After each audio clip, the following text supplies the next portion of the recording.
In this module, I'm going to talk about improving classroom and school climate.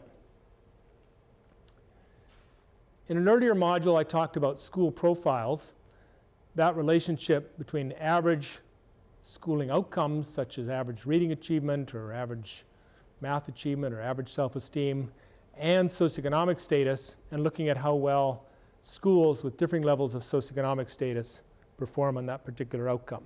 And so here's a graph of average reading outcomes against socioeconomic status for a large sample of Canadian schools. And so the question is, looking at that one particular school, what do we need to do to bring that school up?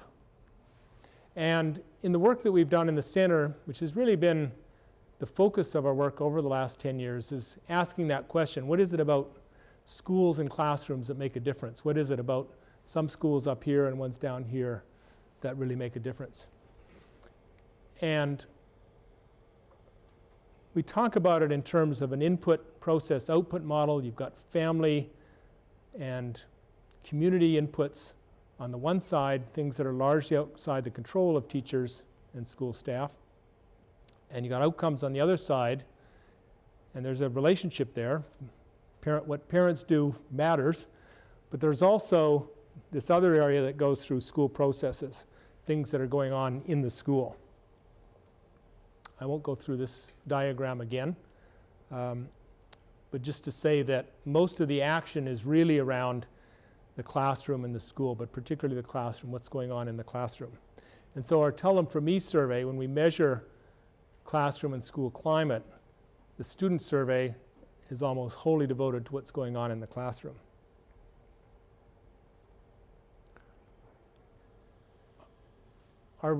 One of our primary outcomes of classroom climate is called effective learning time, and it's concerned with three aspects of classroom teaching: the extent to which important concepts are taught and understood, the efficiency with which class time is used, and the degree to which course objectives are aligned with homework assignments and evaluation procedures.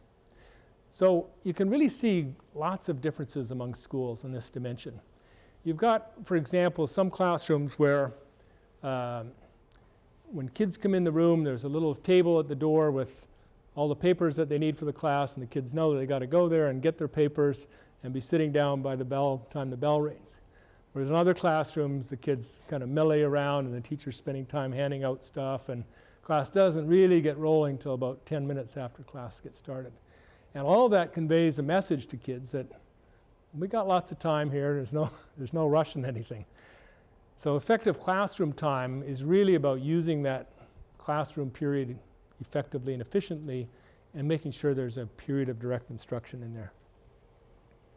Disciplinary climate of the classroom is one of the most important measures. I see it, all the studies that I've been involved with in both low-income countries and high-income countries alike, it's always the number one or number two factor.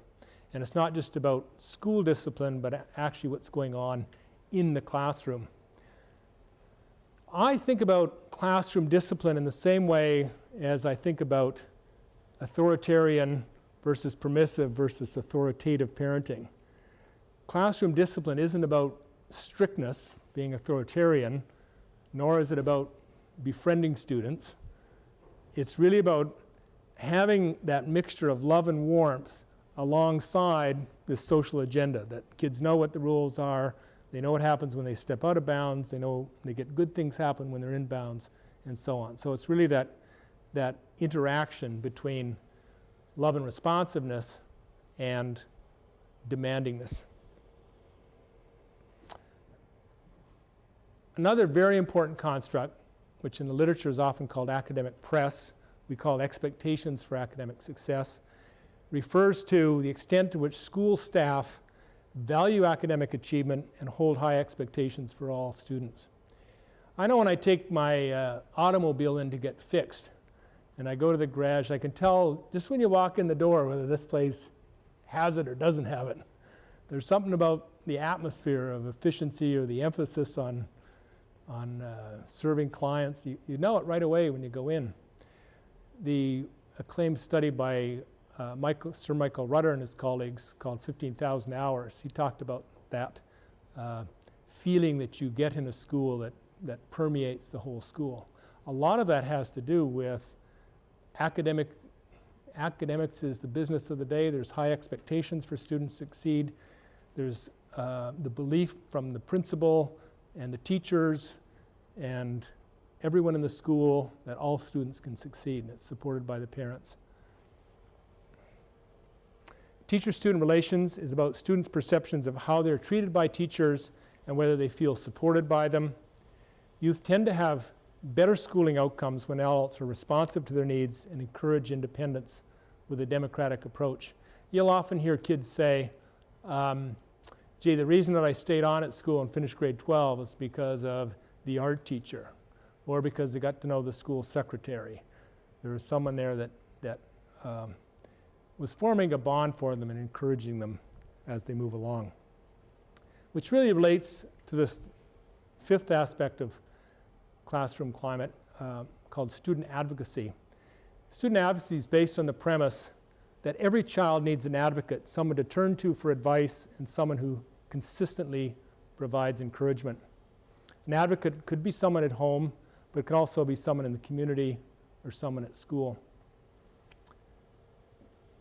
When I started my career teaching, I had been quite involved working with children and adults with mental handicaps, and it all started in high school when I worked at a summer camp called Camp Easter Seal in Saskatchewan, and then later I went on to work in a large institution for people with mental handicaps. I worked as a psychiatric nurse's aide for a couple of years. And you typically worked in a ward like this with about 50 residents.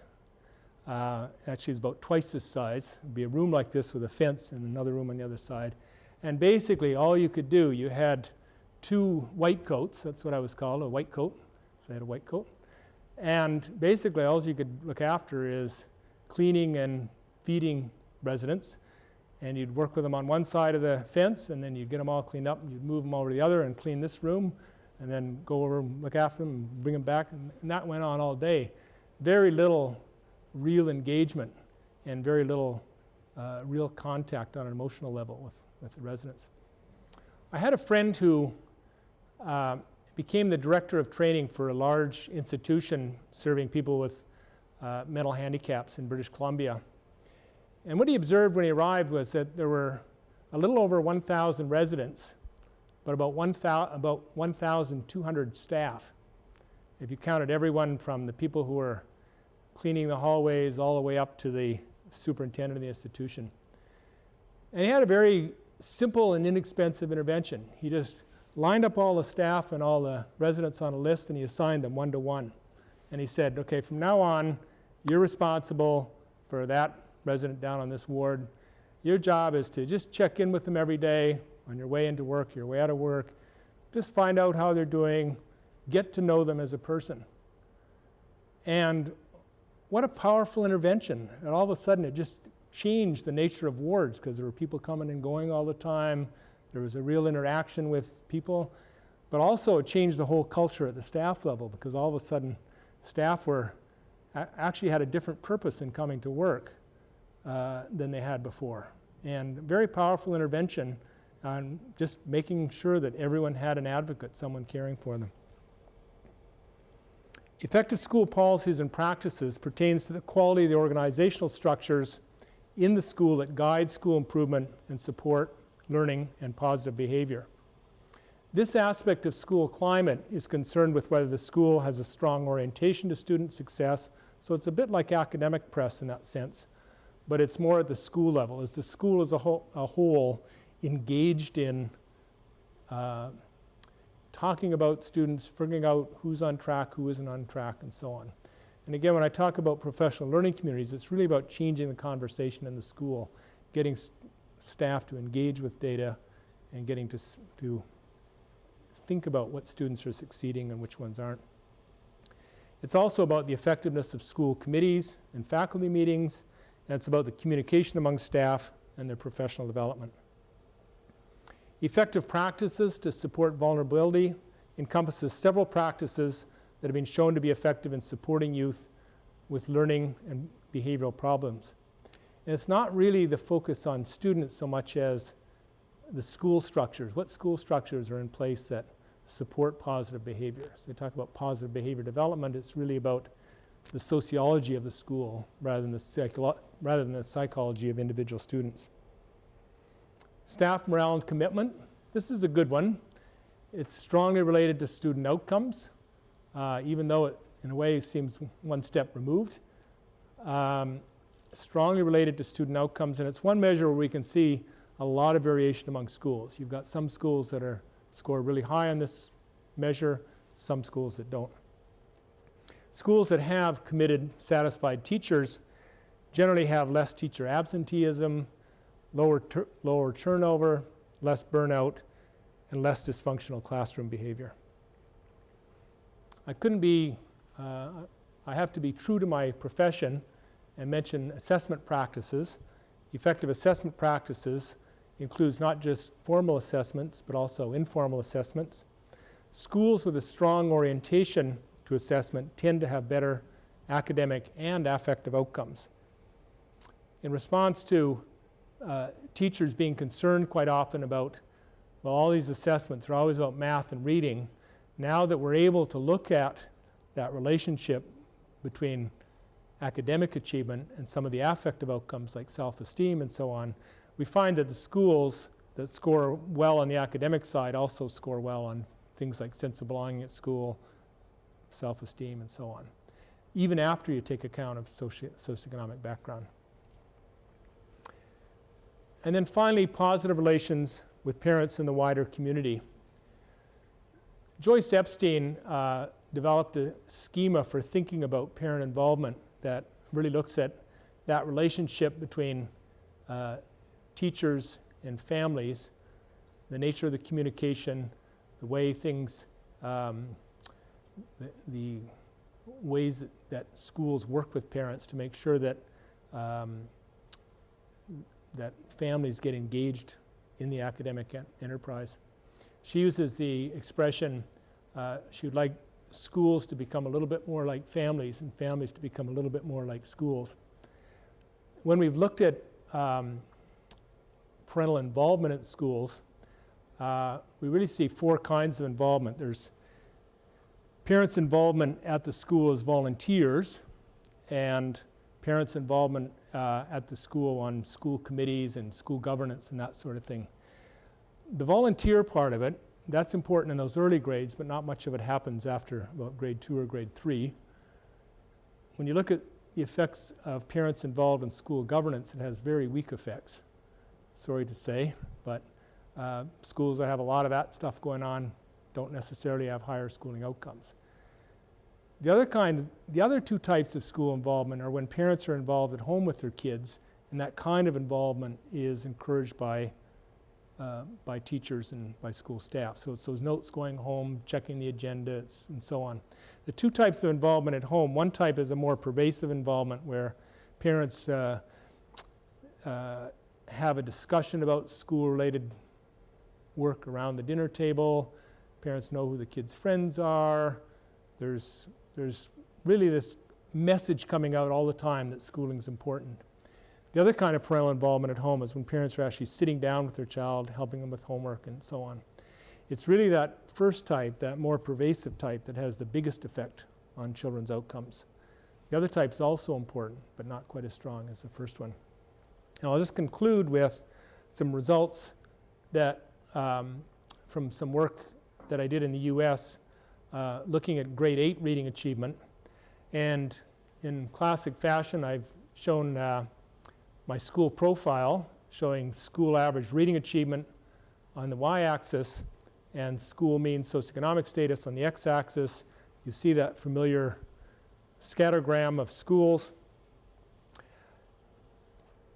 Then what I did is I colored in the schools that had very high parental involvement in the top 10%. You'll see most of them are over on the right side of the graph. So schools with higher socioeconomic status tend to have higher involvement, as you might expect.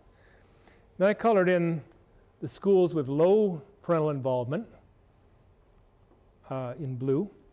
And those are the schools tend to be more on the left side of the graph, schools with low socioeconomic status. But if you look in the middle there, kind of those schools serving average kids, kids of average socioeconomic background. There's both blue and red dots are schools with high involvement, schools with low involvement. When you look at the learning bar, or the gradient for those two types of schools, what you see is that the parental involvement, it not only raises the bar, but also levels it. In other words, kids' outcomes are improved, but also there's less disparities between kids from high and low socioeconomic backgrounds.